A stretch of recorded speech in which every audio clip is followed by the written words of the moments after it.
Hey guys, tonight we're drifting into the icy waters off Alaska's southern coast a place where silence runs deep and some signals never truly fade. It's just past 2 in the morning. A fishing crew is out on calm seas, wrapping up a long, uneventful shift. Then, out of nowhere, their old radio comes to life, not with a weather update or Coast Guard traffic, but with a weak, trembling Morse code signal, one that shouldn't exist. So, before you get comfortable, take a moment to like the video and subscribe, but only if you genuinely enjoy what I do here.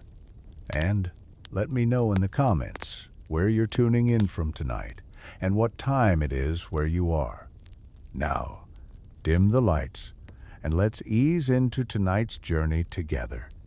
That night, the sky was low, the sea almost glass. The Marion Belle was drifting just south of Kodiak Island, too far from shore to see any lights, but close enough to feel the weight of land beneath the waterline. The crew, half asleep, were logging catch weights when the static began. Soft at first, then sharper. Intentional. Saws. Again. Then a pause.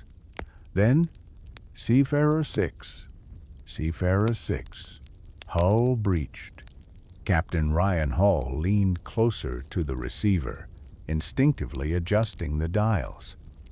The transmission sounded old, not just in technology, but in tone.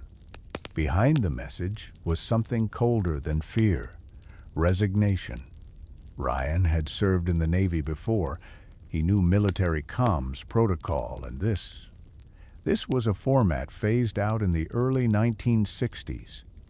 A string of alphanumeric codes followed, barely legible through the interference.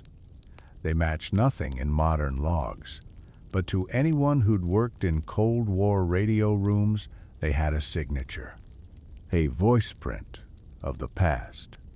He tried to reply. No response. The frequency was dead again. But here's the catch: this particular radio band. It had been officially retired decades ago.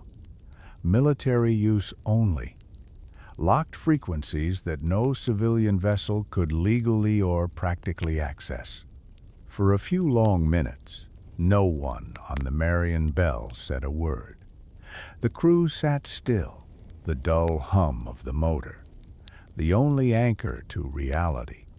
One of the younger deckhands asked if it was a prank.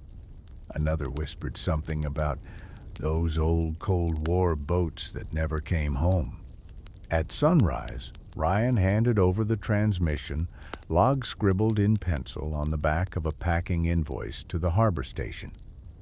The response was polite, but dismissive. Could be solar activity, the operator said. Reflected noise from a distant relay happens sometimes. But Ryan wasn't convinced. He'd heard distress before. He knew what a real voice sounded like when it was calling for help, not across miles, but across decades. And that signal, it hadn't bounced off a satellite. It had climbed out of something deep. Something that still remembers it's missing. At the heart of any good mystery lies a daytone you can circle on a calendar, write in the margins of a report, or mark quietly in your mind as the moment everything changed. For the U.S. Navy, that date was the 17th of November, 1953. Seafarer-6 wasn't just another submarine. It was a piece of Cold War ambition, a vessel built in the shadow of rising tensions between two world powers, and assigned a patrol route most naval historians still struggle to understand. Officially, she was tasked with Arctic perimeter mapping. Unofficially, her crew knew better than to ask too many questions. She departed from the Bremerton Naval Shipyard in Washington with a skeleton crew of 42. Included in that manifest were 3 civilians listed as technical consultants, whose backgrounds were curiously blank, even by military standards.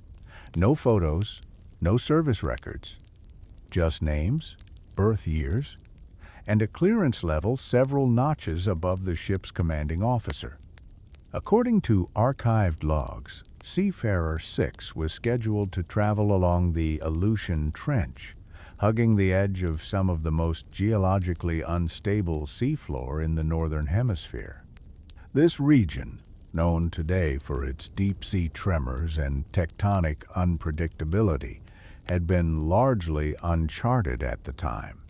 That much is true. But here's where the questions begin. 3 days into the patrol, the submarine reported instrument failure and rerouted westward toward deeper waters. From that point on, all records go dark. No logs, no radio contact. No sonar pings returned. Seafarer-6 simply vanished. No wreckage, no oil slick, just silence. For decades, the Navy maintained a consistent public explanation. A critical systems malfunction, followed by implosion due to pressure depth. Tragic, but plausible. Except, several things didn't add up. First, the last confirmed transmission was not from the vessel's communication officer, but from one of the unnamed civilians. That was highly irregular. Second, a declassified memo from the National Reconnaissance Office, dated the 20th of November, noted unexpected acoustic events recorded by undersea microphones in the same sector. The report concluded with the phrase, "Origin indeterminate, frequency anomalous, recommending further analysis." Even stranger, an internal Navy document accidentally released during a 1987 archival error revealed that 2 separate search vessels, the USS Concord and USS Bishop, were dispatched to retrieve foreign debris from the area just 1 week after Seafarer-6 disappeared. That debris was never publicly accounted for. This led to speculation among Cold War historians and maritime researchers alike. Was Seafarer-6 carrying experimental equipment? Could those 3 unnamed civilians have been connected to early hydroacoustic weapon testing? Or this is where the story tilts, was the submarine being used to monitor something other than the Soviets? To this day, military officials sidestep direct questions about the Seafarer-6 mission. Some claim that the ship was involved in seismic mapping. Others insist it was a decoy part of a disinformation campaign aimed at drawing Soviet attention away from another region entirely. But there's one detail that continues to raise eyebrows. According to the shipyard's engineering division, Seafarer-6 had undergone a classified retrofit 6 weeks before departure. The modifications involved shielding for electromagnetic interference and the addition of a second undocumented periscope channel loan that pointed not out to sea but straight down. Some former Navy technicians have since stepped forward, suggesting that what Seafarer-6 was watching wasn't at the surface at all. And that brings us back to the signal picked up in modern day. Because in that garbled SOS, beneath the layers of static and distorted code, was a number, not a timestamp, not a coordinate, but a hull designation, SEF-6. The official record still lists her as lost due to mechanical failure. But if that's true, who 70 years later is? Still trying to reach us? By the early 1950s, the U.S. Navy had already learned that the Arctic wasn't just a strategic frontier, it was a technological crucible. It's hard to describe how cold those waters are. It's not just about freezing temperatures. It's the kind of cold that dulls metal, slows circuits, and plays tricks on machines built for predictable conditions. Seafarer-6, according to shipyard records, was one of the first U.S. submarines modified specifically for extended duration Arctic navigation.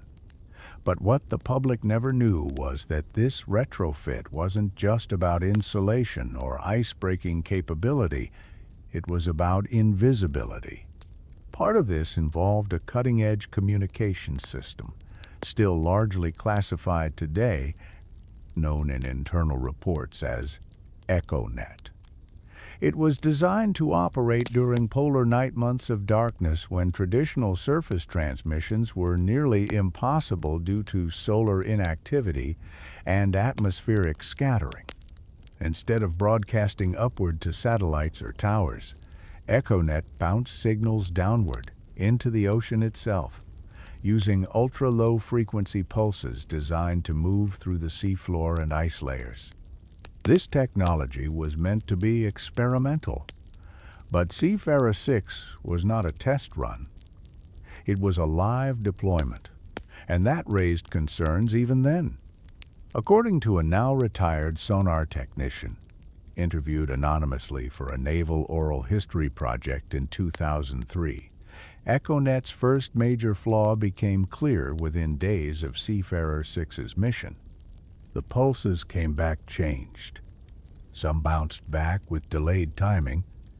Some returned carrying foreign signals frequencies not registered in the Navy's communication logs. And once, according to a report buried in the archives of the Naval Undersea Warfare Center, the pulses returned encoded with what looked like structured data as if something had received them, processed them, and replied. This wasn't entirely without precedent. In the 1940s, British naval scientists had already noted strange feedback effects when sending sonar into deep oceanic trenches, especially around volcanic ridges. One theory held that deep-sea pressure layers could act as primitive amplifiers, bouncing or stretching signals in ways that made them appear altered or delayed. But EchoNet was different. These weren't echoes. They were responses. Even more unsettling was the location of these responses. Near a region of the Aleutian Trench where, in 1951, a classified geological survey had found signs of magnetic deviation, essentially a local anomaly in the Earth's crust that threw compasses off by up to 18 degrees.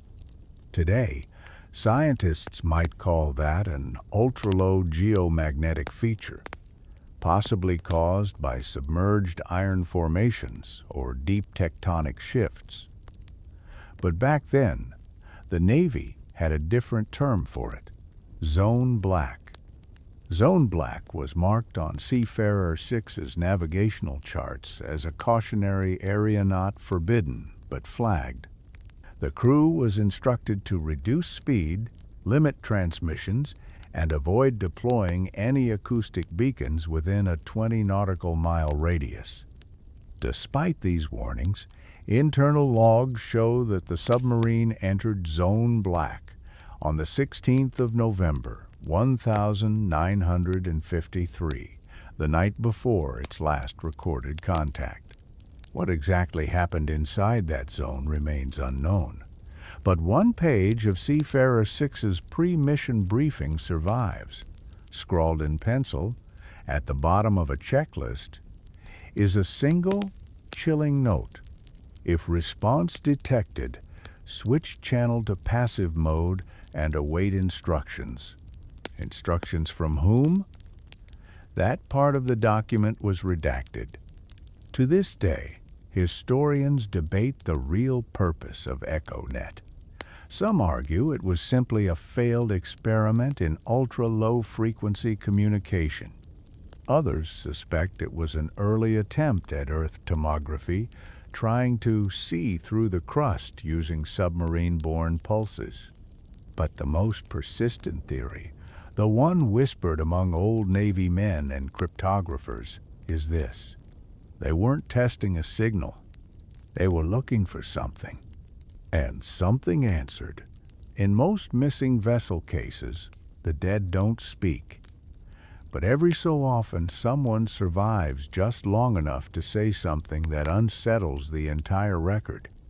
In the case of Seafarer-6, that voice came not from the official Navy reports or newsreels, but from a man named Ellis Monroe, who worked quietly for decades as a signal technician at a coastal radio monitoring station in Sitka, Alaska.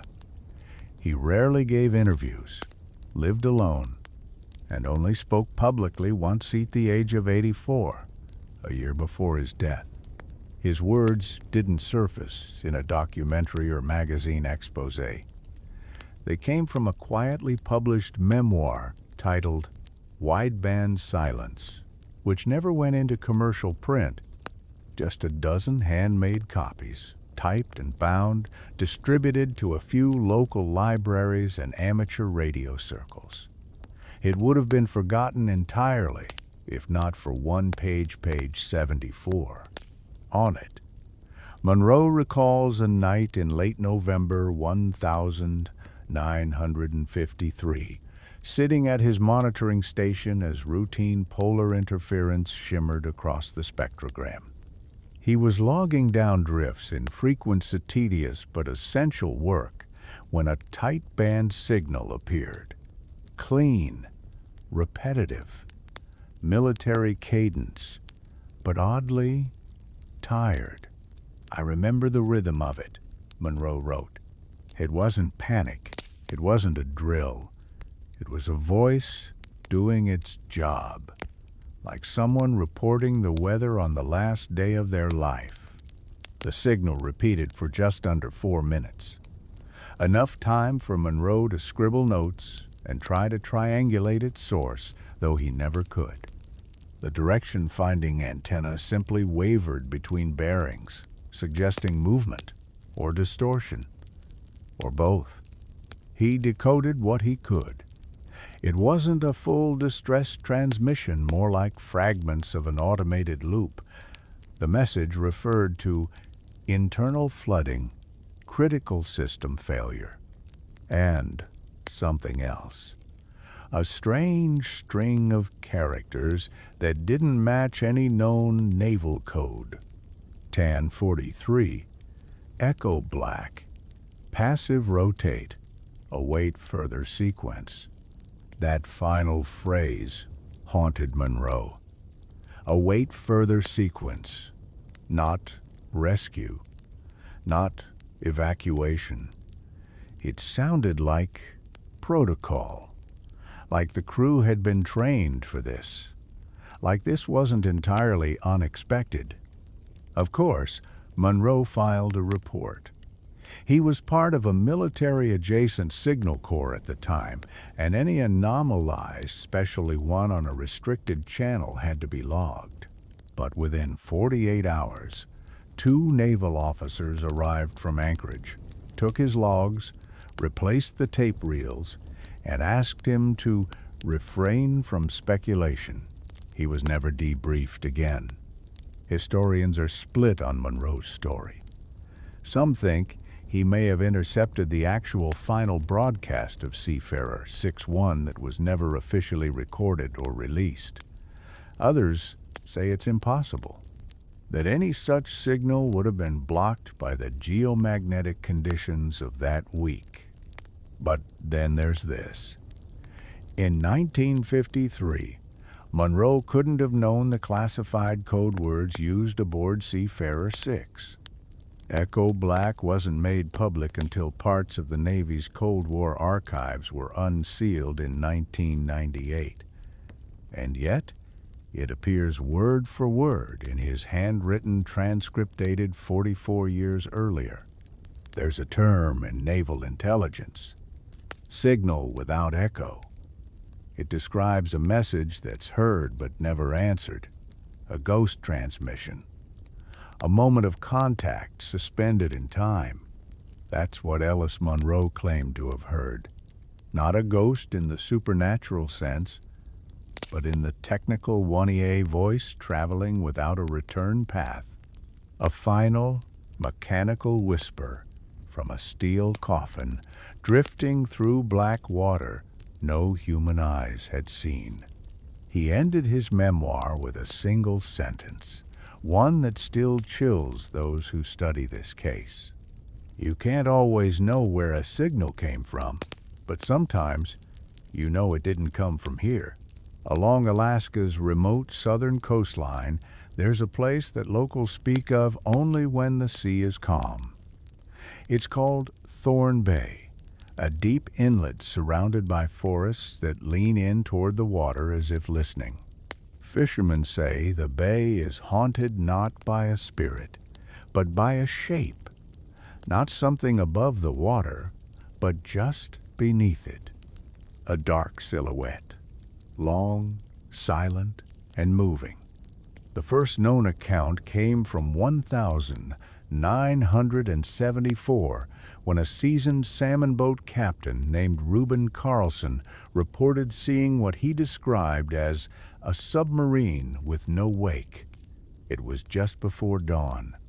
His crew was hauling nets when the depth finder suddenly read a fast-moving object 20 meters beneath their keel. Something large, metallic, and unregistered. No noise, no vibration, just a shadow that slid away toward deeper water. Reuben assumed it was a rogue Navy sub running silent drills, which wasn't unheard of in those years. But when he mentioned it at port, a Coast Guard officer told him off the record that no registered sub had been within 200 nautical miles that day, and certainly not in a no-sail zone like Thorne Bay.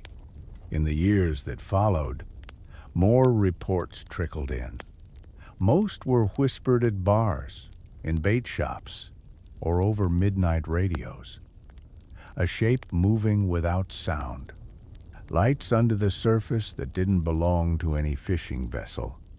A soft vibration felt through the hull, but not heard. Always in the same place. Always when the water was still and the wind had stopped. But here's the strange part: many of the sightings occurred on the 17th of November. Not just in different years, but across decades. That date, again, the one marked in Seafarer-6's final log entry. Locals began calling it the anniversary signal. They say if you're in Thorne Bay on that night, and you drop a steel chain into the water, you might feel it tug not pulled, but answered, not by a current, but by something resting on the seafloor. There's one account that stands out above the rest. In 1997, a crab fisherman named Theo Nishida anchored in the bay after engine trouble stranded him overnight. That evening, while logging his position, he noticed his compass beginning to drift. Over the course of 10 minutes, it rotated nearly 60 degrees west, even though the boat hadn't moved. Then came the sound. Not a voice, not a mechanical tone, but a low, rhythmic tapping like metal, on metal rising from the hull. It continued for nearly 6 minutes. Theo, alone and terrified, turned off all lights, backed away from the wheel, and sat in the dark. When it stopped, the water was still again, and his compass returned to true north. He never spoke publicly about the incident, but his handwritten entry, discovered in a found logbook by his nephew years later, includes a chilling line. I think there's something down there. Not dead, just not done. Some historians have dismissed these stories as folklore fishermen's tales passed down like salt through a net. But marine geographers point to a real, measurable anomaly in Thorne Bay, a sonar shadow. That's a term used when something on the seafloor absorbs or deflects sonar in a way that suggests it's not natural. Rock and sediment tend to scatter sound. Metal, however, reflects it.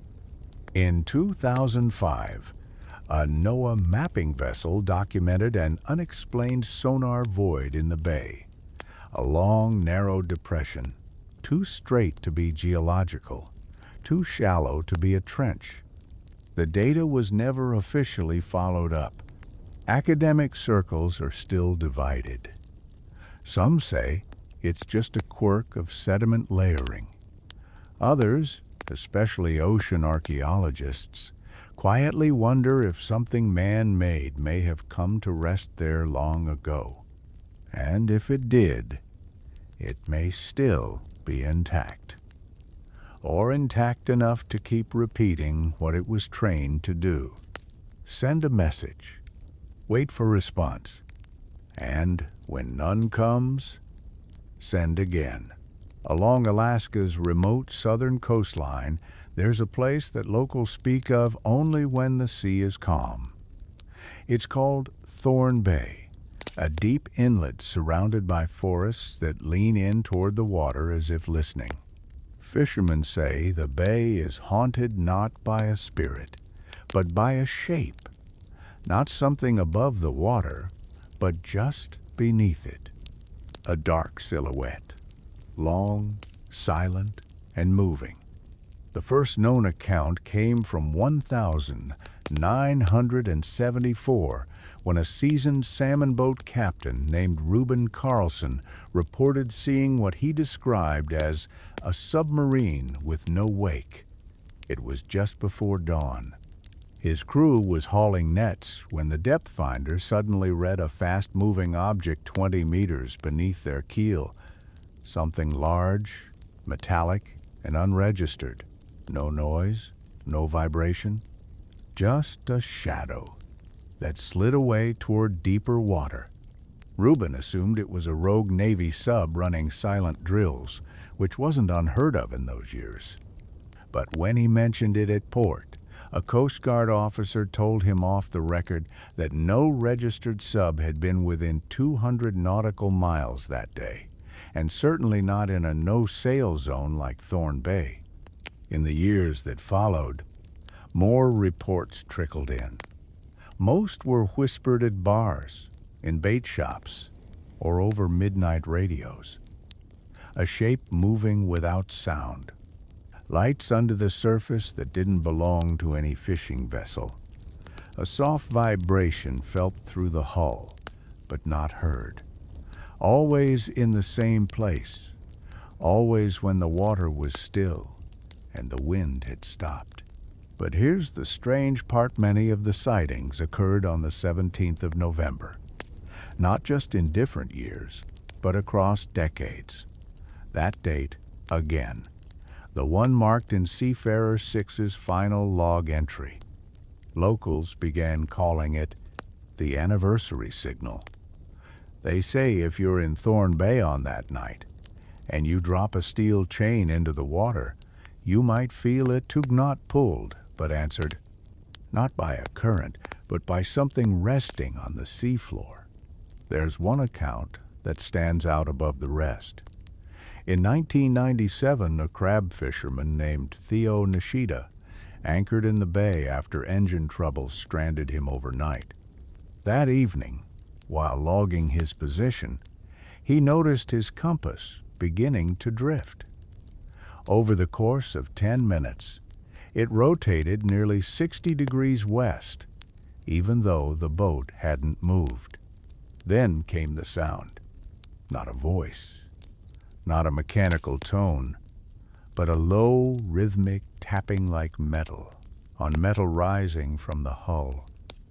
It continued for nearly 6 minutes. Theo, alone and terrified, turned off all lights, backed away from the wheel, and sat in the dark. When it stopped, the water was still again, and his compass returned to true north. He never spoke publicly about the incident, but his handwritten entry, discovered in a found logbook by his nephew years later, includes a chilling line. I think there's something down there. Not dead, just not done. Some historians have dismissed these stories as folklore fishermen's tales pass down like salt through a net. But marine geographers point to a real, measurable anomaly in Thorne Bay, a sonar shadow. That's a term used when something on the seafloor absorbs or deflects sonar in a way that suggests it's not natural. Rock and sediment tend to scatter sound. Metal, however, reflects it. In 2005, a NOAA mapping vessel documented an unexplained sonar void in the bay. A long, narrow depression, too straight to be geological, too shallow to be a trench. The data was never officially followed up. Academic circles are still divided. Some say it's just a quirk of sediment layering. Others, especially ocean archaeologists, quietly wonder if something man-made may have come to rest there long ago. And if it did, it may still be intact. Or intact enough to keep repeating what it was trained to do. Send a message. Wait for response. And when none comes, send again. By now, the story of Seafarer-6 feels like a tale of metal and machinery, of hulls and sonar, of charts and signals, but lost within the folds of naval paperwork is a far more human element. The people aboard. When the submarine departed from Bremerton in November 1953, her crew list included 39 enlisted sailors, 3 officers, and as noted in a faint carbon copy on Form C-112, a group of civilian specialists, 3, clearance, TS Alpha. That last part might seem standard, until you realize that TS Alpha was, at the time, one of the highest security classifications available, reserved not for scientists, but for strategic technology assets. Who were these 3 civilians? Their names appear only once in the archives, tied to the manifest. Dr. Walter Gray, Miriam H. Stokes, and T.S. Ashbridge. None of them appear in any publicly known naval contractor directories, no published academic works, no death records. It's as if, after boarding Seafarer-6, they ceased to exist.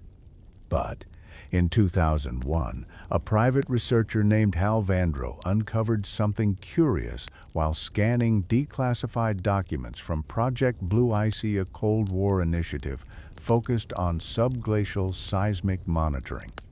Within a list of contributors to a polar magnetic symposium held in 1951, 2 names stood out: Gray and Ashbridge.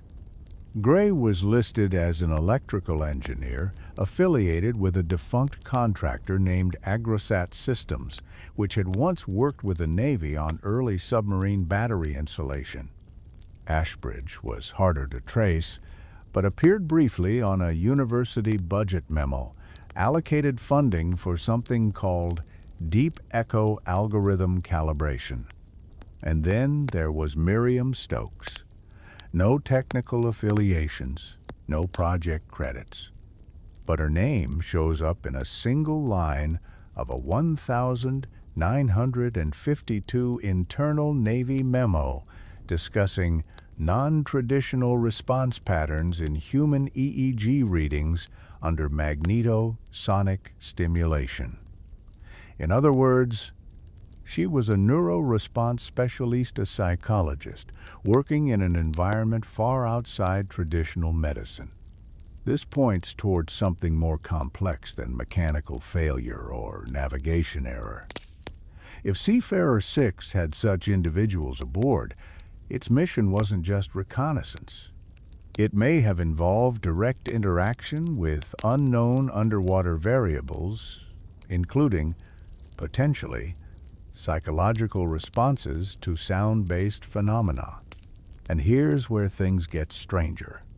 One of the logs recovered from the USS Bishop, a vessel sent to aid in the Seafarer search, contains an unredacted paragraph describing an object found drifting near the mission zone. A sealed aluminum capsule containing a handwritten log sheet unsigned, no dates. Just lines of text. Among the entries, Pulse 7 pattern returned inverted. Ashbridge advises rescan. Stokes reports pressure sickness, possible sensory distortion. Gray suspects the return isn't mechanical. No delay, no loss, it's there. This document has never been confirmed by the Navy, but the style of writing matches standard field logs of the period: quick, clinical, emotionless.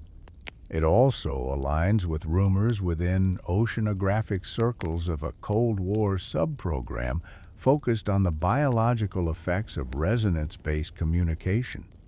In those experiments, specific audio frequencies were tested in underwater environments to measure human reaction. The results were inconsistent but troubling. Participants reported headaches, confusion, time disorientation. Some even described feeling watched despite being alone. Academic opinions are still split. Some believe Seafarer-6 was simply a casualty of its era platform, overloaded with experimental equipment and a doomed mission plan. Others suggest the civilians were observers, tasked with documenting something the Navy thought it might find in the deep. But there's one thing nearly everyone agrees on. Those three specialists weren't there by accident. And if the final transmission truly was from inside the sub, as Ellis Monroe believed, then one voice he described as calm, deliberate, not military, may well have been Miriam Stokes, still alive, still broadcasting, long after the world had stopped listening. Signals from the sea are often messy, fractured by storms, stretched by currents, warped by magnetic anomalies. But every so often, something emerges that refuses to be explained away. In 2014, an amateur radio enthusiast named Dev Patel, operating out of a converted storage shed in Valdez, Alaska, picked up a weak, pulsing transmission late one night. It was near midnight, and he was scanning old, decommissioned military bands purely out of curiosity.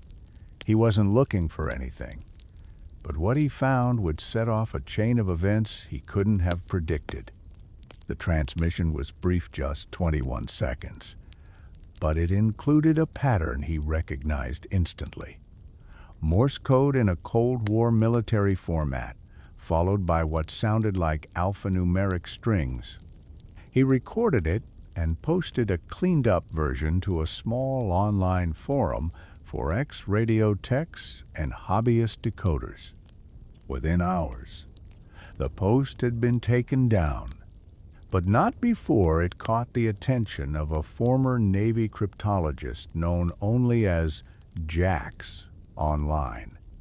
He contacted Dev privately and asked for the original waveform. Using an old Navy decoding reference, he was able to partially decrypt the signal. What it said was this: SEF-6, override initiated, pulse return. Okay, await further? It was that last line again. Await further. Here's where things took a strange turn. After the post disappeared, Dev received a Visitwo individuals claiming to be from the FCC. They asked questions about his equipment, collected his signal logs, and politely but firmly requested he no longer operate on historical defense bands.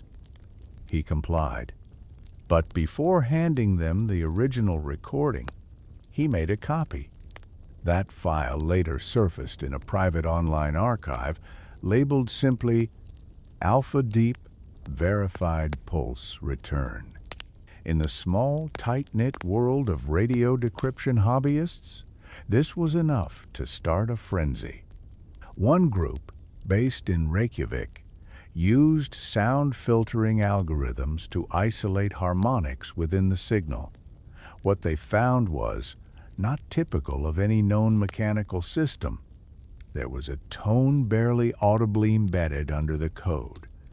Not just a carrier wave, but something richer, almost textured. When the signal was slowed down and processed through a spectrogram, it formed what appeared to be a repeating waveform structure, something like a digital fingerprint. And according to a physics student in Helsinki who reviewed it, the harmonic profile matched no known sonar, radio, or marine navigation signal ever cataloged. One possible explanation: the pulse had been reflected, not generated. That is, Seafarer-6 of May not have been broadcasting only repeating back something it received. And this suggests a chilling possibility: that the submarine wasn't trying to send a message. It was relaying one. In technical terms, this falls under a phenomenon known as forced acoustic mirroring, rare case where an object, usually metallic and submerged, bounces back a sound signal with added harmonic distortion. It can happen naturally, especially with wreckage, but only under very specific conditions, and never according to current records for 70 years. That same year, in a quiet, academic paper tucked into the Journal of Maritime Signal Behavior, a cryptic footnote appeared in an article about underwater feedback anomalies. It referenced a legacy military vessel acting as passive node in frequency loop. No vessel was named, no location given, but the author had once worked with DARPA's sonar division. Historians now look back on Dev Patel's intercepted signal as one of the only documented instances of what may have been a machine continuing to perform its final orders long after its mission ended. A submarine, sunken or suspended, receiving a pulse and replying with the same phrase it had sent since 1953. Override initiated. Await further. A loop, an echo, or maybe a waiting game. Sometimes the ocean doesn't speak in words or signals, but in force. On the 15th of November, 1953, just 2 days before Seafarer-6's final transmission, the U.S. Geological Survey recorded a cluster of geomagnetic anomalies over southern Alaska. These weren't earthquakes or volcanic tremors. They were magnetic pulses, intense enough to temporarily disable long-range radio towers as far south as Seattle. At the time, the phenomenon was attributed to solar wind activity, a common enough cause. But recent reanalysis of declassified weather and atmospheric data suggests otherwise. No solar flare activity was recorded that week. None. And yet, the pulses 3 in total hit with such intensity that civilian weather stations in British Columbia logged spontaneous compass deflections of up to 30 degrees. In practical terms, it meant that any vessel relying on magnetic navigation in the Aleutian region that week would have faced total directional failure, a nightmare scenario for submarines operating below the surface, already blind, already isolated. Here's where things get eerie. Every pulse occurred at almost exactly 24-hour interval sand. Each was centered along a narrow longitudinal corridor, that intersects precisely with the last known location of Seafarer-6. The timing was so precise, some researchers later nicknamed it the three-step pulse. Fast forward to 1986, a Canadian research vessel, the CSS Traverse, operating off the same stretch of coast, detected a sudden electromagnetic spike at 3:17 a.m. 7. The spike lasted less than 90 seconds, but caused full instrument blackout aboard the ship. Afterward, one of their ocean sensors, deployed 60 meters down, returned with unusual readings, specifically a surge of magnetite particles, highly reactive to pulsed magnetic fields. These weren't naturally clustered. They looked displaced, as if drawn by something. Now here's the twist. When researchers examined older logs from the Seafarer-6 recovery effort, they found that the submarine's original navigation system had a built-in magnetic surge suppressor, a piece of equipment not standard on submarines of that class. It was reportedly installed after an earlier test run in July 1953, when the vessel's interior system spontaneously reset during Arctic calibration drills.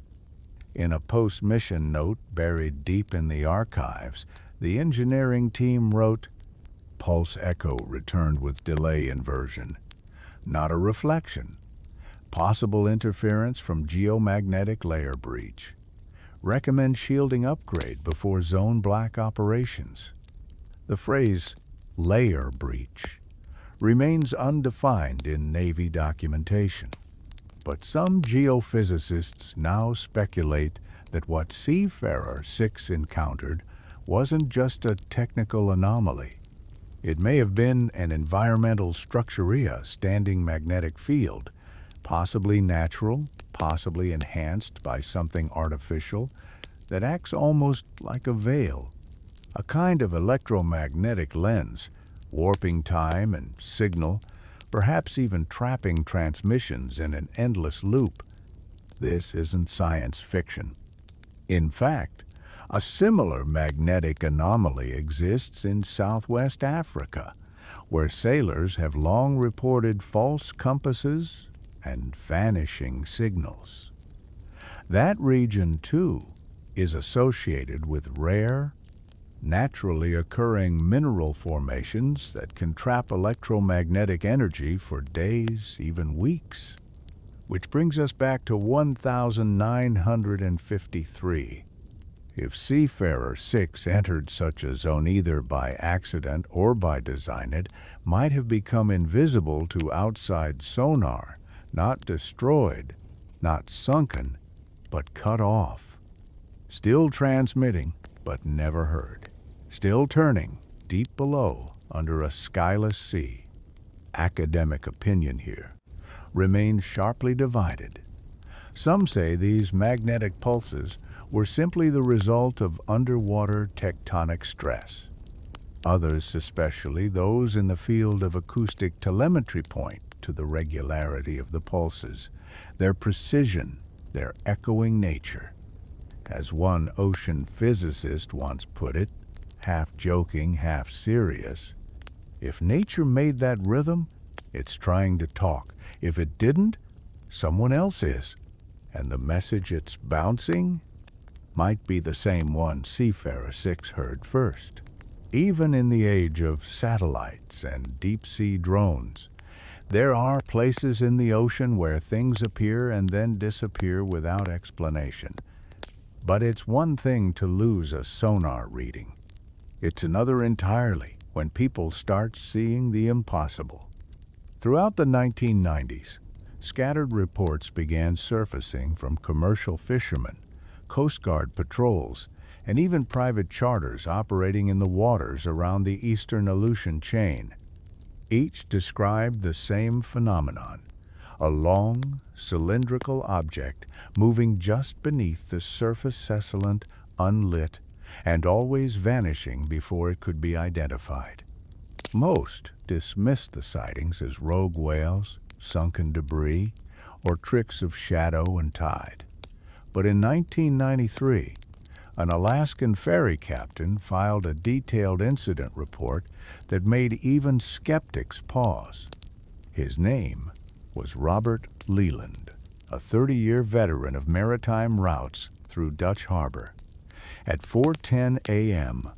on the 27th of October, while navigating calm waters under a full moon, Leland spotted what he first thought was a derelict cargo container. It was motionless, about 200 feet ahead. But as his vessel approached, it began to move slowly, deliberately without propulsion. No engine hum, no wake, just glide. He altered course slightly, trying to avoid collision, and as the ship passed within 100 feet, he noted two disturbing details.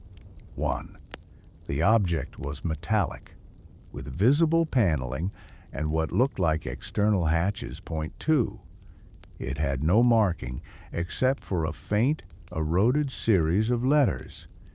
SEF6. Within seconds, the object sank, not with a splash, but like something already full of water descending in perfect balance. Gone within moments. Leland was experienced enough to know the Navy ran silent ops in those waters from time to time. But when he reported the sighting, he was surprised to receive a response not from the Coast Guard, but from Naval Logistics Anchorage. The message was brief. Confirmed known object. No hazard to navigation. No further action required. But here's the thing. There were no Navy vessels reported in that area for 3 days before or after the sighting. And the object? It had moved against the current. Word spread quietly among local mariners. They began referring to the thing as the Ghost Sub. And in the years that followed, more sightings accumulated, always with common features. No noise, no lights, metallic surface, partial ID markings. Several reported seeing it rise partially above the waterline, then submerge at unnatural angles, like it wasn't obeying buoyancy rules. In 1998, a tourist captured a blurry image off the deck of a whale-watching cruise near Unalaska. It showed a dark, smooth shape breaking the waterline horizontal, not dorsal. The photo was widely dismissed as a whale or sonar dome, but one retired sonar analyst remarked privately that the shape resembled a decommissioned Permit-class submarine, a model that predated GPS navigation and used internal sonar mapping like Seafarer-6. But Seafarer-6 was supposedly destroyed in 1953, imploded, gone. So how do we explain this? Some say it's a modern drone submarine built to test old acoustic profiles. Others suggest it's part of a classified naval relic program where sunken prototypes are recovered, modified, and tested for durability. But those theories don't explain the strangest part, the behavior. The object never approached vessels, never transmitted, never altered its path.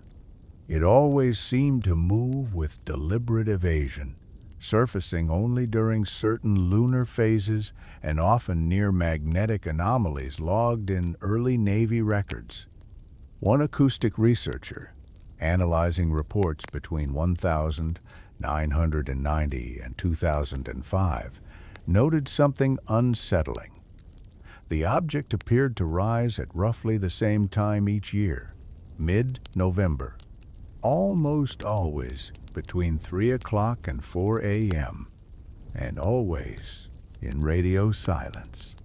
One theory hard to prove, Harder to dismiss is that whatever Seafarer-6 became, it might not be a functioning vessel anymore. Not entirely. But perhaps it still follows part of its old programming. Surfacing to send, waiting for response, scanning, listening, then slipping back below. And if the sightings are true, maybe it's not just waiting. Maybe it's moving closer. Not all discoveries begin with a mission. Some begin with accidents when someone looking for one thing finds something else entirely. In the summer of 2009, a commercial salvage company known as North Star Recovery was contracted to locate and retrieve a rumored WWI-era cargo ship believed to have sunk near the southern edge of the Aleutian Trench. The operation was part of a private consortium effort, nothing to do with the military. They were chasing rumors of sunken gold shipments, lost artillery, and old maritime insurance claims. But what they found wasn't on any map. The crew had deployed an advanced magnetometer array, a technology used to detect ferrous metals beneath the ocean floor. On day 5 of the scan, the system registered an unexpected spikia dense metallic reading 280 feet below in a region assumed to be soft seafloor. It didn't match the signature of a sunken freighter. Too narrow, too long, and most importantly, too symmetrical. Intrigued, the dive team sent down an autonomous ROV equipped with high-resolution sonar and low-light cameras. For the first 40 minutes, they saw only mud, rock, and slow currents. But then the terrain changed. The camera passed over something not rock at Ala surface that was flat, dull, and unmistakably artificial. The pilot whispered one word into the open mic, "Hull?" And then 2 more letters came into view barely visible beneath layers of silt and corrosion. C.6. At first, the crew thought they'd found a lost Navy sub from the later Cold War years. But when the footage was reviewed topside, the dimensions, the structure, the faded serial pattern, it all matched Seafarer-6. The next morning, 2 black SUVs arrived at the North Star Anchorage office. Men in civilian clothing but carrying Navy credentials presented a temporary cease order. The site was reclassified. The footage was seized. The North Star team was paid in full and asked to never return to the coordinates again. But, as always, someone made a copy. In 2011, a whistleblower released stills from the ROV footage to a private maritime forum under the alias Depth Well. The images showed a pressure hull with distinct outer paneling, unlike most submarines of its era. One image in particular caught the attention of ocean engineers. It showed what looked like an open hatch, its rim twisted, not blown out, but bent inward, as though something had entered, not exited. Even stranger, the ROV telemetry showed faint temperature discrepancies around the hull. Parts of it were emitting a residual heat signature, inconsistent with sediment-covered wrecks. That shouldn't be possible or not after 70 years underwater. Some suggested a chemical reaction with the metal alloy. Others theorized there might still be functioning electrical components inside, perhaps powered by undrained backup batteries. But no one could explain what caused the magnetic signal that first drew the salvage team there. Because here's the twist. The signal was still pulsing. Faint, but steady. Not random interference. A steady interval. A call and response. A geophysicist at the University of Washington, analyzing the magnetometer data under the table, described it as a structured flux signature. Not natural, not geological, The readings followed a frequency pattern almost identical to early Navy ELF, extremely low frequency, communication pulses. But Seafarer-6 was not built to send ELF. That system wasn't implemented until decades later. So what was transmitting? Some believed that after all these years, something inside the submarine is still trying to complete its last instruction of mechanical process, caught in a loop, operating on buried reserve power. Others wonder if the sub has become a kind of passive relay, like an accidental antenna for deeper signals. One deep-sea engineer who viewed the data in private wrote a single sentence at the top of his analysis sheet. This is not a dead machine. It's a listening post. And if that's true, then somewhere beneath the waves, in the silence of the Aleutian deep, something is still listening. Sometimes silence isn't absence, it's intention. After the events of 2009 and the quiet reclassification of the Seafarer-6 wreck site, many assumed the U.S. Navy would issue a formal update to the vessel's status. But it didn't. No statement. No press release. Not even a line in a congressional defense report. Instead, the Navy did something far more deliberate. They erased the question. In 2012, a team of naval historians working on a Cold War archives project noticed something peculiar. Seafarer-6, long listed in internal records as lost during operations, presumed imploded, had been quietly refiled under a non-standard designation. Special asset, no further inquiry. That label is rare. It's usually applied only to black-budget craft or intelligence operations, whose details are still classified missions, considered too sensitive to even acknowledge in posthumous records. And yet, the change wasn't retroactive. It had a new date stamp, the 14th of March, 2010, just months after the North Star discovery. Someone had updated the file. Someone had reburied the story. When pressed by a civilian oversight group in a routine FOIA request, the Navy's response was brief and telling. The vessel referred to does not meet criteria for public documentation. Further details are not subject to disclosure. But history doesn't like to stay buried, especially not in maritime communities.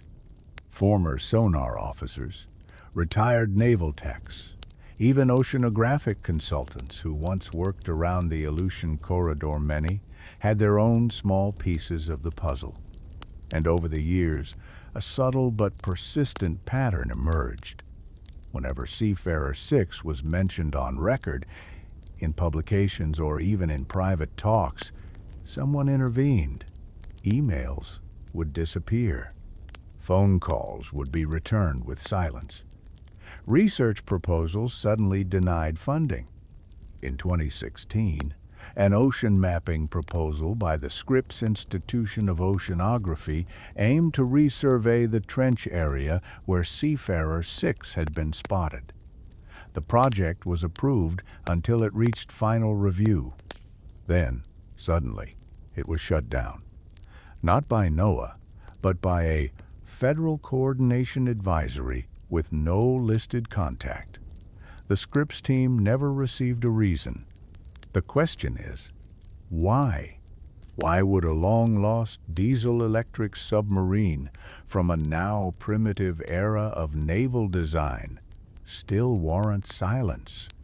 Why keep it secret after all this time?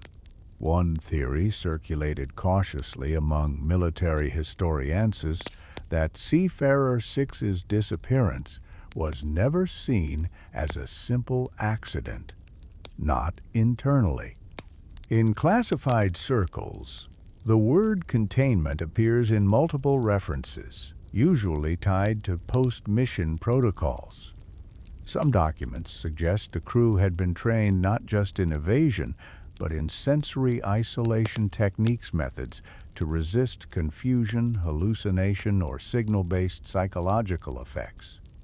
That aligns with Miriam Stokes' role as a neuro-response specialist. It also gives context to a phrase found in one fragment of a recovered field note from the 1953 operation. Crew instructed to maintain orientation discipline. Do not engage with reflected signal patterns. Repeat, do not interpret structure. Interpret structure? The language is vague intentionally so, perhaps, but it points to something more than faulty machinery, something more than pressure failure or instrument malfunction. It points to the possibility that Seafarer-6 encountered something, either external or internal, that altered not just its path but its purpose, and that whatever it engaged with might still be present. Some believe the Navy's silence is protective not of secrets, but of people. That whatever happened to the crew of Seafarer-6, whatever they saw or heard or received, was damaging, contagious even, a kind of cognitive distortion embedded in signal, in repetition, which brings us back to that recurring phrase, across signals intercepted over the decades. Await further, not request rescue, not mission failed, just a pause, a loop awaiting, as if the signal itself is unfinished. And so the Navy says nothing, not to cover up a wreck, but to cover up a question. Because sometimes, in the deep, the answer is still listening. In the world of communication theory, there's a term that's rarely used outside of military research: null echo recurrence. It refers to a signal that returns in identical form long after the source has ceased transmitting, like a delayed voice still echoing through a room that's gone silent. For decades, this was thought to be purely theoretical, until researchers began analyzing the strange, repetitive broadcasts attributed to Seafarer-6. In 2018, a small academic team at a European Acoustics Institute conducted a meta-analysis of open-water transmission anomalies in the North Pacific between 1955 and 2015. Their goal had nothing to do with submarines. They were looking at long-range environmental data, whale song distortion, shipping interference, climate effects on sonar mapping. But one cluster of anomalies stopped them cold. Over 14 different recordings, spread across 60 years, each captured on different equipment, different vessels, and in different decades, a near-identical signal appeared. Not the same frequency, but the same pulse spacing, pitch curve, and fade pattern. Statistically, this kind of recurrence is almost impossible unless someone, or something, is repeating the same encoded sequence again and again for 60 years. The signature didn't match any known submarine beacon. It also didn't show characteristics of echo returns from geological formations, which tend to scatter, not repeat cleanly. What the researchers found was a consistent, structured reply, always in 4 phases. 1. Initiation tone, a deep, low-frequency pulse. Point 2. Identifier fragment, SEF, or sometimes just 6.3. Response window, 7.3 seconds of digital silence. Point 4. End tone, harmonically flattened and faded. like it had passed through thick fluid. The report never mentioned Seafarer-6 by name, but within defense acoustic circles, it became an open secret. The ghost signal they had tracked for decades might not be a leak from the past, but an ongoing process. One theory, controversial and still unresolved, is the concept of passive loop communication, an unintentional form of contact, where a machine, or perhaps even a submerged structure, receives and responds to signals with no conscious input. Not intelligent, but reactive. And some believe that's exactly what happened to Seafarer-6. If the submarine entered a zone of extreme magnetic fluctuation like Zone Black, where compass and sonar behavior shifts, then the vessel's advanced communication systems may have begun responding autonomously, echoing patterns that didn't originate from inside the ship but from the surrounding environment. This brings us to one of the more radical proposals in modern acoustic theory: signal resonance imprinting. It's the idea that a strong enough external signal, if encountered repeatedly, can literally train a mechanical system to mimic it. Not a glitch, not a loop, but a learned behavior absorbed into the architecture of a machine. If Seafarer-6 received such a signal, it might have done what it was programmed to do: return, relay, repeat, even after its systems degraded, even after the crew was gone. In essence, the submarine itself became an echo of the signal. Now, this is where things get deeply contested. Some scholars argue this is nothing but electromagnetic residue old code bouncing between the atmosphere and ocean shelf.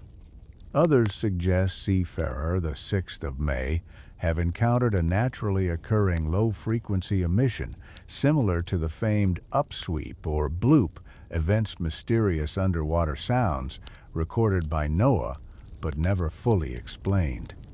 But then there are those who lean into the unsettling idea that this wasn't a natural frequency at all, that what Seafarer-6 encountered and later became a part of was a system, something buried, something designed. Not human, but structured. As one unnamed advisor to the acoustic analysis team reportedly said, "If it's a natural signal, it's the most patient thing on Earth. If it's artificial, it's been waiting longer than we've been listening."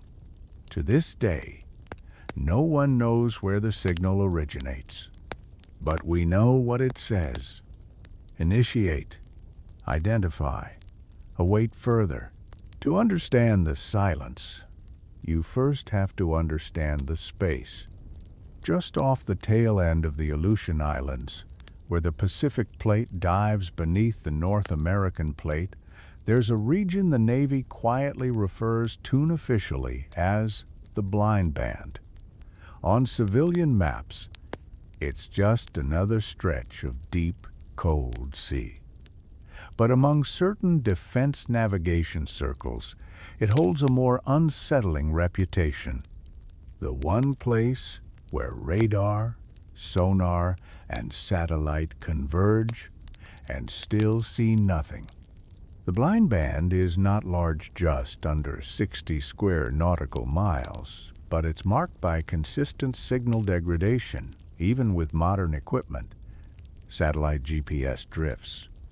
Depth sounders lose bottom lock. And most curiously, radio direction finders spinas if caught in the magnetic equivalent of a whirlpool. Now, this isn't entirely uncharted territory. The Navy conducted high-altitude radar sweeps of the region during the late Cold War, hoping to model undersea terrain for submarine route planning. But despite multiple passes, the same problem kept emerging: data loss. Not just static but null returns, like the instruments weren't even on. Which brings us to Seafarer-6. Declassified route maps suggest the sub was ordered to pass through the band during silent transit, presumably as part of an experiment in evasive navigation. That decision, historians argue, was not just reckless, it was deliberate. The sub was being sent into a known blind zone at depth during a period of heightened solar disturbance. No backup, no surface support, just one vessel and a set of protocols no one outside of a handful of officers would ever read. A retired systems analyst who once reviewed the internal logs from that mission before they were sealed shared this with a colleague during a private symposium. They weren't avoiding detection. They were testing contact resistance, seeing if it could stay intact while passing through something unpredictable. Unpredictable how? Well, in 1984, the USS Meridian, a nuclear attack submarine, passed near the same area while conducting routine Cold War surveillance. For 22 minutes, it lost all forward sonar. The system didn't shut down, it just stopped returning data. When the ship surfaced, the logs read SEF-6 Echo under anomalies, despite no one on the Meridian entering that phrase manually. The ship's captain filed a mechanical report. It was dismissed. Theories about what causes the blind band vary. Some say it's the result of dense ferromagnetic deposits beneath the ocean floor, creating a natural Faraday cage that absorbs or deflects energy. Others believe it's a tectonic resonance field, where pressure and mineral layering interfere with electromagnetic transmission. But in 1999, a NOAA-surveyed drone picked up something that changed the conversation. For just 6 seconds, it registered a geometrically symmetrical reflection. Not a rock, not an animal, not geological. It had flat planes, sharp corners, and a shape consistent with a man-made structure 140 meters long, resting perfectly level beneath layers of silt. The drone went dark before it could transmit a second scan. That data, though partial, was enough for some to speculate that Seafarer-6 didn't just enter the band. It became part of it, not as wreckage, as a node. Some believe the sub was assimilated by whatever structure lies beneath the trench still, intact enough to serve as an antenna, a repeater, or even a translator. Whatever pulse entered that zone decades ago, Seafarer-6 might still be carrying it. And every year, like clockwork, during the magnetically unstable nights of mid-November, that signal breaches the surface. A whisper, a ping, an invitation. Still marked by the same closing phrase, await further. Not an emergency. Not a question, just a presence. Still waiting, it came again. On the 17th of November, 2022, just past 3 a.m. Alaska time, the automated hydrophone array near Amchitka Island registered a signal that hadn't been recorded in nearly a decade. At first, the system flagged it as a known anomalogist, another deep water impulse, common enough in tectonically active zones. But then, a technician reviewing the file noticed the pattern. 4 distinct tones. A rhythm not formed by pressure or seismic movement, but by design. The waveform, when cleaned and slowed, produced a familiar sequence. Initiate. SEF-6. Override in progress. Await further. Same phrase, same signal. But this time, it didn't end. The transmission repeated for 9 minutes longer than any previously recorded instance. And then something new. A brief, high-frequency tone, rising in pitch, before the signal cut off abruptly. What followed was total silence. Not just on that channel, but across the adjacent sonar bands, a sudden synchronized dropout, as if the ocean itself had exhaled and gone still. Later that day, researchers at the Naval Ocean Surveillance Facility received a temporary blackout order on all open data streams from the region. Inquiries from civilian institutions were met with vague replies. Maintenance calibration, system realignment. Nothing official, but the raw data, captured and mirrored by an independent Icelandic observatory, remained intact. And when analyzed, the ending tone, the rising pitch, revealed harmonic interference consistent with high-energy discharge. Not electrical, not geological, something else. Some believe it was a kind of activation pulse. Others think it was the final breath of a failing machine. But whatever it was, it marked a shift. Since that day, no new signals have been received. For nearly 70 years, a broken submarine whispered into the dark, waiting, repeating, holding steady, and now maybe it has stopped. Or worse, maybe it got what it was waiting for. Because here's the final thread, the one that refuses to come loose. A week after the signal, a deep-sea fiber cable running from Unalaska to the mainland experienced a sudden, unexplainable fault.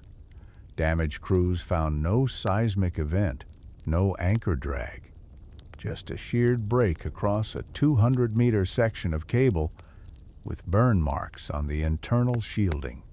And inscribed faint, etched into the outer casing of a submerged repeater box, were 2 characters, 6C.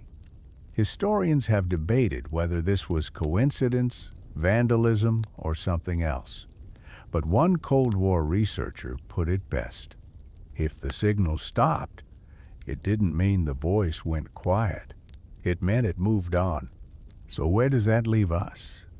With a submarine that officially never existed, a crew erased from records, and a transmission that echoed across half a century. It leaves us with a story not just about the deep, but about what waits inside silence. A message, mechanical and patient, never demanding, never begging, just repeating. Await further. So now, as we leave behind the long shadows of the Alaskan deep, let your thoughts drift slowly like waves retreating from the shore. That signal, it's not screaming for attention. It never was. It's just out there, still, quiet, a low hum beneath the hum of the world, repeating the same phrase it was given so long ago. Maybe it's still looping under the ocean somewhere. Or maybe, just maybe, it's made its way to a place where it no longer needs to be heard. Whatever you believe, the sea keeps her secrets. She wraps them in cold pressure and silence, in folds of time we can't touch. And tonight, we've opened one of them just a little, enough to feel the shape of something lost and listening. Now, ease into sleep. Let the sound of your breath replace the pulse of that signal. Let your body settle. You're not in the trench, not in the dark. You're here, safe. And this story is fading like stars at dawn. Thank you for sailing with me tonight.